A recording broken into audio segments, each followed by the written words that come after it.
Hello friends, welcome to my channel smart learning with Monica. आज मैं आपको वैश्वीकरण की विशेषताएं, तत्व और संघटक के बारे में बताऊंगी। इससे पहली वाली वीडियो में मैंने वैश्वीकरण क्या है ये बताया था, उसका अर्थ बताया था, उसकी डेफिनेशन बताई थी और जो इसकी जैसे ये तो पॉइंट्स में दी गई हैं विशेषताएं, और इसकी जो मेजर विशेषताएं हैं वो बता दी थी मैंने पहले ही। ठीक है, तो आज इस वीडियो में हम विशेषताएं हैं या तत्व हैं, संघटक हैं, चाहे तो पेपर में इसके विशेषताएं पूछ ले, चाहे पेपर में ऐसे आ जाए कि वैश्वीकरण के तत्व के बारे में बताएं या वैश्वीकरण के संघटक का वर्णन करें, तो आपको यही 3 पॉइंट लिखने, क्योंकि तीनों चीज़ें एक ही होती हैं। ठीक है, तो आइए शुरू करते हैं हमारी आज की video. Characteristics, elements, components of globalization. इसका फर्स्ट कैरेक्टरिस्टिक्स है इसकी उत्पाद व सेवाओं का स्वतंत्र प्रवाह, यानी कि free trade off goods and services. वैश्वीकरण में उत्पाद व सेवाओं के आयात व निर्यात के लिए उदार नीति अपनाई जाती है। जो वैश्वीकरण होता है ना, उसके अंदर कोई भी प्रोडक्ट है या सर्विस है, उसके आयात निर्यात के लिए उदार नीति अपनाई जाती है, बीच कोई ज़्यादा वो नहीं होता। ठीक है, विभिन्न देशों के मध्य उत्पाद व सेवाओं की क्रय विक्रय पर लगी टैरिफ व गैर टैरिफ बाधाओं को हटाया जाता है। और जितने भी देश उनके अंदर प्रोडक्ट की जो सेल होती है, परचेज होता है, क्रय विक्रय होता है, आयात निर्यात किया जाता है, उनके ऊपर टैरिफ व गैर टैरिफ बाधा लगाई हुई होती हैं। ठीक है, तो वैश्वीकरण के अंदर टैरिफ व गैर टैरिफ बाधाओं को हटा दिया जाता है। संपूर्ण विश्व एक वैश्विक इकाई माना जाता है, और वैश्वीकरण के अंदर जो पूरा संसार है, संपूर्ण विश्व है, उसको एक वैश्विक इकाई माना जाता है। आगे होगा समझ में, मैं फिर से रिपीट कर दे रही हूँ। वैश्वीकरण में उत्पाद व सेवाओं के आयात व निर्यात के लिए उदार नीति अपनाई जाती है।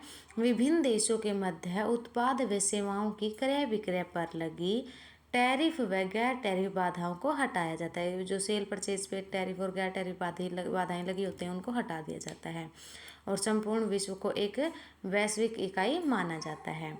अब सेकंड है पूंजी का स्वतंत्र प्रवाह, फ्री मूवमेंट ऑफ कैपिटल।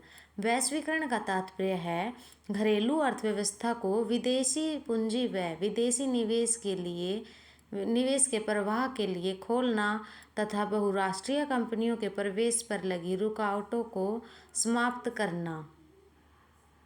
कि उसके अंदर जो भी रुकावटें आ रही बहुराष्ट्रीय कंपनी कोई एंट्री करने में या फिर किसी दूसरे देश में प्रवेश लेने में, उनको समाप्त करना है।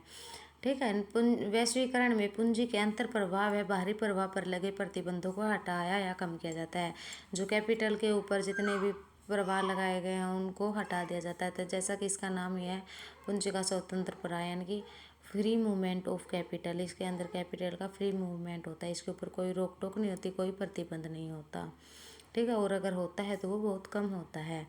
तथा विदेशी निवेश को आकर्षित करने के लिए विभिन्न रियायतें दी जाती हैं, और जो विदेशी निवेश है ना, ताकि दूसरे देश उस देश में इन्वेस्ट करे, उसको आकर्षित करने के लिए बहुत सारी रियायतें दी जाती हैं। अब थर्ड पॉइंट है श्रम का स्वतंत्र प्रवाह, यानी कि फ्री मूवमेंट ऑफ लेबर। वैश्वीकरण में श्रम के विभिन्न देशों के मध्य अंतर व बाहरी प्रवाह को स्वतंत्र प्रवाह किया जाता है। मानव संसाधनों के प्रवास तथा उत्प्रवास संबंधी प्रावधानों को उदार बना दिया जाता है। ठीक है, विदेशी तकनीकी विशेषज्ञों व सुयोग्य मानवीय संसाधनों की सेवाओं को प्राप्त करना। जो तकनीकी विशेषज्ञ हैं उनकी सेवाएं हैं, और जो मानवीय संसाधन हैं उनकी सेवाएं हैं, उनको प्राप्त करना आसान बनाया जाता है।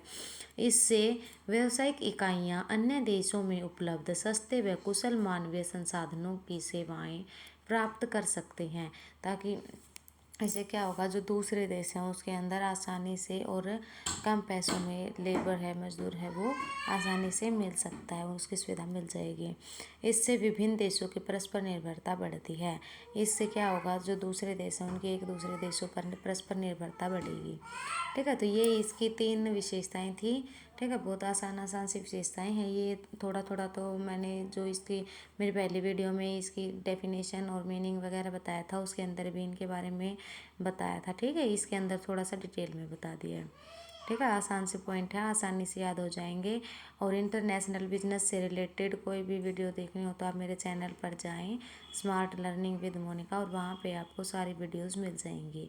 मेरी वीडियो को लाइक शेयर ज़रूर करना और चैनल को सब्सक्राइब कर लेना और बेल आइकन को दबाना, ताकि मेरी हर वीडियो का नोटिफिकेशन आपको मिल सके और ज़्यादा से ज़्यादा लोग मेरी वीडियो का फ़ायदा उठा सके और अपना एग्ज़ाम अच्छे से दे सके।